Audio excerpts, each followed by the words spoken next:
दोस्तों, महाराष्ट्र में जिसका डर था आखिरकार अब वही हो रहा है। जी हां, बीजेपी और शिंदे गुट में भारी फूट होने की खबर निकलकर सामने आ रही है, क्योंकि शिंदे गुट के साथ अमित शाह की जो बैठक हुई है, जो मीटिंग हुई है, उसमें यह तय नहीं हो पाया है कि शिंदे गुट को कितनी सीट मिलेगी।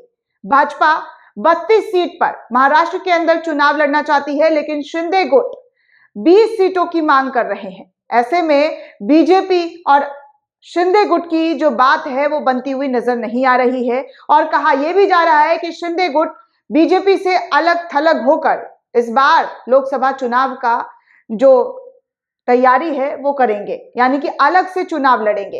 ये खबर निकलकर सामने आ रही है। न्यूज 24 के हवाले से दोस्तों क्या खबर निकलकर सामने आ रहा है इस वक्त मैं आपको बताना चाहूंगी कि कैसे जो है महाराष्ट्र में राजनीतिक उठापटक जो है सर चढ़कर बोल रहा है। किस तरीके से शिंदे गुट ने बगावती सुर अख्तियार कर ली है। महाराष्ट्र में लोकसभा चुनाव से पहले शिंदे गुट ने बीजेपी की मुश्किलें जो हैं वो बढ़ा दी है।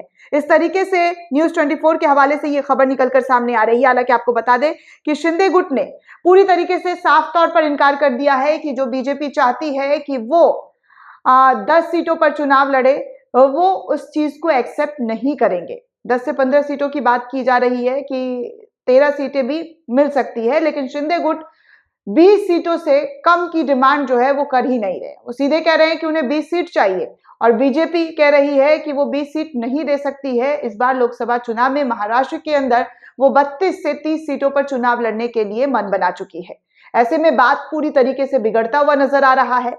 माहौल काफी ज्यादा टेंशनलाइज्ड है, क्योंकि लोग यहाँ पर जो दोनों गुट हैं आपस में एक दूसरे की बातें बिल्कुल भी मानते हुए नजर नहीं आ रहे, क्योंकि महाराष्ट्र में अभी शिंदे की सरकार है। बीजेपी के साथ मिलजुल कर शिंदे गुट ने सरकार तो बना ली, लेकिन सरकार बनते और बिगड़ने में बहुत कम समय लगता है। दोस्तों, आपने देखा होगा एग्जाम्पल के तौर पर बिहार में क्या हुआ, थोड़े से समय के अंदर कैसे सरकार गिर गई और भाजपा यहां पर सरकार बनाते हुए नजर आई।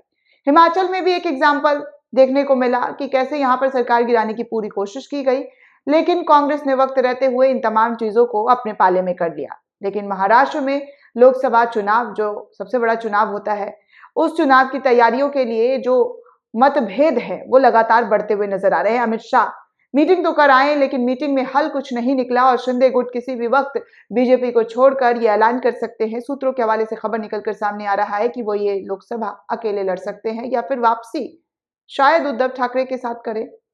ऐसी भी खबर निकलकर सामने आ रही है कि वो अपने पुराने साथी के साथ मिल जाएं। आगे क्या होता है देखना दिलचस्प रहने वाला है दोस्तों, क्योंकि बीजेपी में और शिंदे गुट में काफी गहमा गहमी और उठापटक की जो रेस है वो देखने को मिल रही है। जबरदस्त तरीके का टकराव यहाँ पर देखने को मिल रहा है। दोस्तों, इस पूरे रिपोर्ट को लेकर आप क्या सोचते हैं, आपकी क्या प्रतिक्रिया, हमें कमेंट करके जरूर बताइएगा। साथ ही साथ चैनल को सब्सक्राइब करना बिल्कुल भी ना भूले।